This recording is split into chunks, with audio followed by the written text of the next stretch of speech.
Great news, we're all gonna be rich. We've only got 4 games on the NBA slate tonight, but that's plenty for us. We're gamblers. We've made do with less. We're resilient people. Plus, we're starting a $10 to $10K challenge today. So no matter what, we can get up for a 4-game slate. But before we get to the bangers and the ladder challenge, do yourself a favor and subscribe to this channel. It's the smartest thing you can do right now. I checked. While you're at it, turn on the notifications too, because we go live every day and you don't want to miss any of that. So the only downside to the night is that our only straight bet doesn't start until 10 p.m. on the East Coast. I know it sucks, but again, we're gamblers. We're resilient people. We can get through this. We're going to go Steph Curry over 28.5 points, minus 110 at BetMGM. If you're wondering why I only bet $23.65 on this thing, it's because BetMGM limits. When you beat the hell out of the books, they won't let you bet very much. What happens is, you put in the amount you want to bet, and then they come back and tell you how much they'll take. In this case, it's $23.65, which is honestly pretty high for them. I know some guys out there are down to less than $5 per bet. I don't blame them though, because I got this thing straight off the OddsJam Positive EV tool. The tool scans the market and then spits out price inefficiencies. The no vig odds on this thing should be minus 117,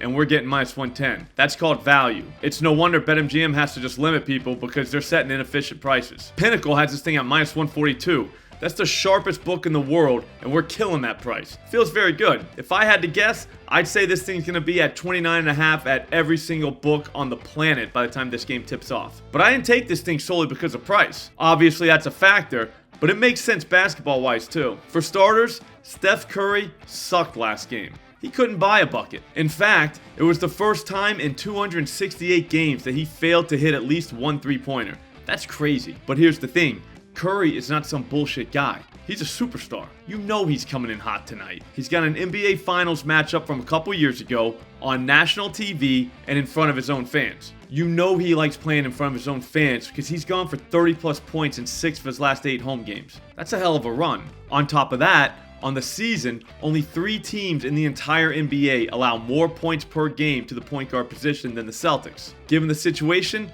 I think Curry gets loose tonight. The only downside is, I'm definitely going to fall asleep before this thing ends. 10 o'clock is just way too late of start time. I'm still riding though. Alright, so it's time to talk about the $10 to 10K ladder challenge. I'm sure you've seen these things on Twitter, TikTok, YouTube, wherever. Basically what you do is you take $10, you bet it on one bet. The next night you roll over your winnings, and then you roll over your winnings again, and then you roll over your winnings again.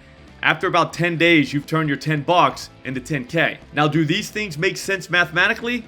No, not at all. But at some point, we just have to say enough is enough of this math stuff. We've had it. If we want to try and take a $10 bill out of our wallet and turn it into $10,000, we should be able to do that. This is America. So for that reason, we're going in and we're doing it tonight. We're going to start with Devin Vassell, 2+ made threes. I don't have a ton of analysis on this one, other than the fact that Wemby's not going to play and Vassell likes to shoot threes. He's taken at least 7 threes in each of his last 11 games. He's a chuck and duck guy. The Spurs are probably going to get rocked tonight, so there is blowout potential, but I still think Vassell stays in long enough to drain 2 threes. When he does that, we'll just wait for Jeremy Grant, 2+ made threes. This is another one I don't have a ton of data on, other than Grant is a chuck and duck guy. People forget about Grant because he was out for a couple weeks, but he's back now. In his last game, he put up 9 3-point attempts. He hit 3 of them. Tonight, he's got the Suns, who teams have chosen to attack from behind the arc. We're talking like 35+ 3-point attempts against these guys. Last game, the Wizards took 46 threes against them. That's a lot. Now, Grant's already seen these Suns once this season,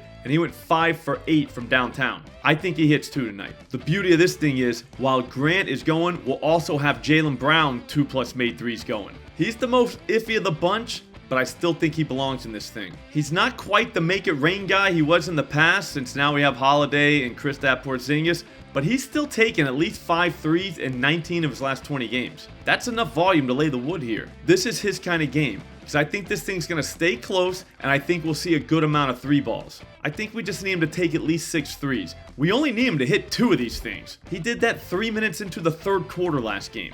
I think he does it again tonight, but even sooner. I'll see you guys on the live stream later.